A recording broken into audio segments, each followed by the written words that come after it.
Ito na nga, kaya ako nyo. Nice. Wala susuko.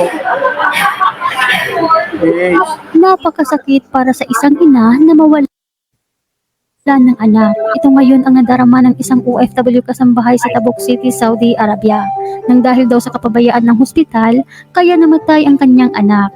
Kaya't labis ito ngayon nagsusumamo ng tulong sa publiko na matulungan siyang i-share ang video para mapabot sa mga kinauukulan. Kay Senator Raffy Tulfo ang kanyang panawagan. Ito'y para matulungan siyang mabigyan hustisya ang pagkamatay ng kanyang anak na di umano'y pinabayaan lang ng mga staff ng hospital kahit hirap na itong huminga. Nakakadurog ng puso ang video na ito, mga kababayan. Sa kabila kasi ng sakit. Tingnan nyo, hirap na nga yung huminga yung bata. Parang ano lang siya, simpleng dextrose ng hose lang. Grabe, no? So, yun lang. Shoutout po sa inyo mga idol. Kung di pa po kayo nakasubscribe kay Bisan Yuno Vlogs, okay po natin yan. And subscribe na rin po kayo, okay? And then subscribe na rin po kay OFW Pinoy TV. So gagawin po natin ng reaction itong video na ito. Kasi grabe, dahil sa doktor, namatay ang anak ng isang OFW. Na nararamdaman nitong bata at sinasabi na hindi niya nakaya, ay walang man lang ginawang agaran aksyon na ginawa ang ospital para mailigtas yung bata na nag-aagaw buhay.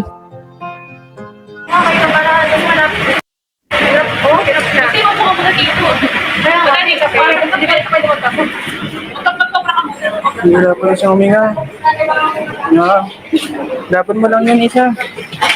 Hey. Ito na nga, kaya ako nyo. Nice. Wala susuko. Yes.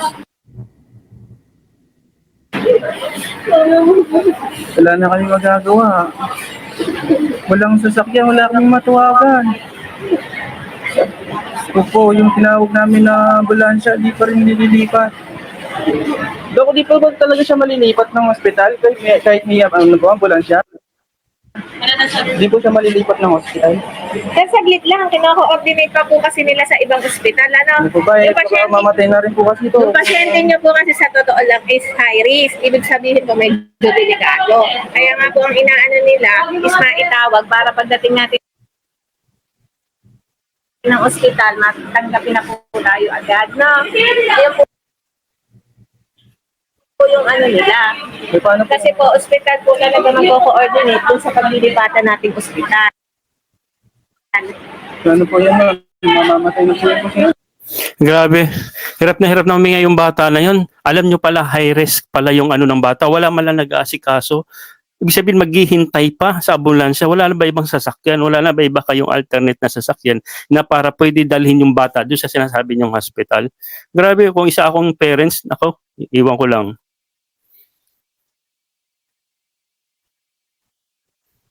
Hindi, sir. Ganito kasi. Kaya hindi nila kayo ma-accommodate dito. Hindi kaya ng facility.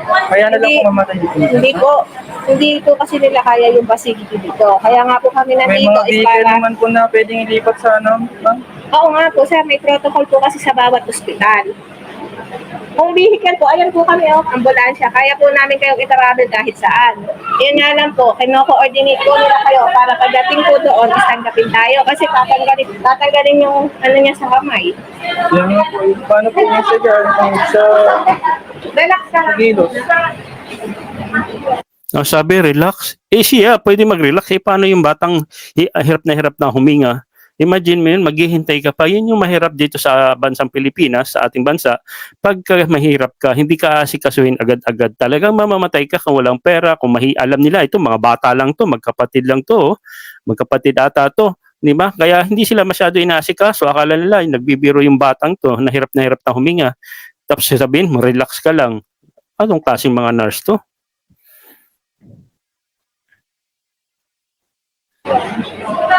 Hindi na daw po niya kaya. Ayun nga, sinasabi ko na rin naman sa kanila. Parang, kasi kami, sir, sa totoo lang, first aid kami at ambulance transport kami. Okay. Ano man Paano po mangyayari po sa kanya ngayon? Sakit lang po. ano man ang nangyari sa kanya sa loob ng ambulansya is wala kami magagawa sa kanya kung hindi first aid kasi kami ambulance transfer lang. Dito kasi, ospital to. Ano man ang mangyari sa kanya dito, may mga Para sa doktor na pinirmahan ko kanina. nag-waiver na po ba kayo? Yung pinirmahan ko na nilipat daw po ng ospital, wala naman po. Tumawag naman po ng ambulansya, hindi naman po nililipat ng ospital. Pinapirma po ako Inaantay na- po kasi nila na ma-coordinate yun sa ano. Hindi kasi pwede natin yung pipili ng dalawang ganyan. Ako na nga tatanungin, hindi dito sasakayan. Sino mo yung oxygen niya? Bumababa pa, nagna-90 po pa. Eh paano po yan, mamamatay na po siya dito. Kaya nga lang sir, pinaniniwala namin dito. Kailangan i-stable muna yan. Bago po yan. Kaya hindi na coordinate yan. Kasi alam naman nila yung ano eh. Isa ang daming daldal tong mga doktor ba ito, nurse ba yun, assistant ba yun? Imbis na marami kayong daldal, dapat umaksyon na kayo. Grabe, hindi ba kayo naawa sa mga bata? Antay natin yung doktor na magsasabi na. Kaya kung tinatawag nila.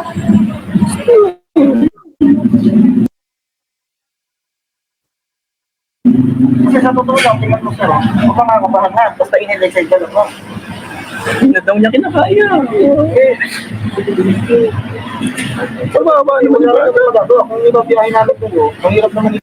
Bago ibiyahe, dapat wala ba ibang mga aparatos para hindi na mahirapan huminga yung bata? Wala ba ibang mga pwedeng maitulong dyan habang inahantay yung ambulansya, hintayin pa yung doktor? Ganon, ang bansang Pilipinas, pag wala ka talagang pera, hindi ka kilala, mahirap ka lang, ay talagang mamamatay ka. Hindi kayo ng ganyan yan. Kaya kailangan na stable siya ha. Narinig niyo mga kababayan, sabi nitong taga-hospital, kailangan pa daw di umanong maging stable ang lagay ng bata bago ito ibiyahe sa ibang hospital. Kung ganoon pala, bakit hindi nila kaagad ginawa upang maging stable ang lagay ng bata habang nakikipag-coordinate sila sa ibang hospital? Kita na nga nilang hirap na hirap ng huminga ang bata at sinasabi na nitong hindi niya na kaya, pero wala silang ginawang aksyon para maibsan man lang sana yung paghihirap ng bata habang naghihintay ng sagot sa kabilang hospital. Puro lang sila daldal. Ganito na ba talaga ang sistema ngayon ng mga ospital sa Pilipinas? Yung kailangan pang pag-aantayin pasyente Malinaw yun, common sense, stable. Eh paano magiging stable yung bata? Eh hirap ka na nga huminga, kahit ikaw naman subukan mo, wag ka huminga, magiging stable ka ba? na hirap na. Kaya mas mabuti siguro na kapag may ganitong klaseng problema, dumiretso na kaagad tayo sa malaking hospital. Dahil napakahirap po pala, imbis lumapit tayo sa hospital na malapit sa ating lugar para maagapan tayo kaagad, ay doon pa tayo mapeperwisyo. Kaya nasabi ngayon ng ina ng bata na isang OFW, kung inagapan daw sana kaagad ng hospital, na isugod kaagad ng ambulansya, di sana buhay pa daw sana ngayon ang kanyang anak.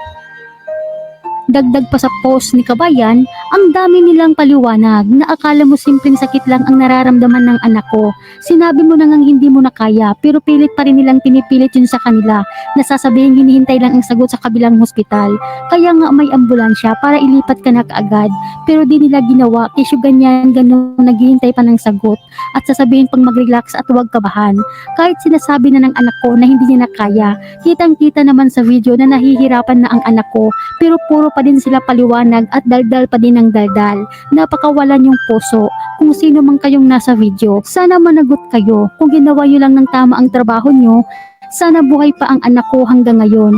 Di ko matanggap na wala na ang anak ko ng ganun-ganun na lang. Sa Facebook post ni Kabayan, ibinahagi nito ang litrato ng hospital na nagpabaya sa kanyang anak, kung saan ito binawian ng buhay. Ani sa kanyang post, ito yung hospital kung saan namatay ang anak ko dahil sa kapabayaan ng mga staff dyan. Sana po mabigyan ng hustisya ang pagkamatay ng anak ko. Di nyo alam kung gaano kasakit ang pagkawala ng anak ko. Tapos kayong mga nagpabaya kayo, nakakatawa pa at nakakakain ng maayos. Habang ako, sobrang hinagpis ang nararamdaman at galit sa inyong mga pabaya kayo. Lalo na ngayon di ko makita anak ko dahil ang layo ko sa kanya. Di ako makauwi-uwi ng mabilisan. Gusto ko managot kayo, sobrang galit ako sa inyo. Buhay pa sana ang anak ko kung naaksyonan nyo kaagad. Kaya't nagsusumamo ngayon si Kabayan mga kababayan. Natulungan siyang maikalat ang video para makarating kay Senator Raffy Tulfo. Para matulungan siyang mabigyan hustisya ang pagkamatay ng kanyang anak. Kaya sana tulungan natin si Kabayan mga kababayan.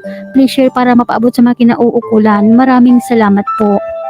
Mahirap naman ibigay ng ganyan yan. Kaya kailangan may stable siya, ha? Yan, wala na ibang makakatulong nito. Si Senador Raffy Tulfo na naman to. Ito, isang mahirap na bata. Yan, namatay dahil sa kapabayaan ng hospital na yon. Imagine mo, hirap na huminga sa pagsabihan ka pa ng stable. Di ba? So, dapat pagka ganito, hanap ka agad ng malaking hospital. Payo ko sa mga kapwa ko ring OFW na may mga anak, huwag ka mag-anak sa Pilipinas pag may ganitong problema. Malaking hospital na agad, yung alam yung makakatulong agad-agad kisa yung ititigil nyo pa dun sa hospital na yun. Wala, puro kwento, pero daldal lang yung mga nurse na yan. Stable daw. Sana hindi rin mangyari ito sa kanilang mga pamilya. Ewan ko lang kung ano din magiging reaksyon nila. Okay, so yun lang. Share this video. God bless and bye-bye.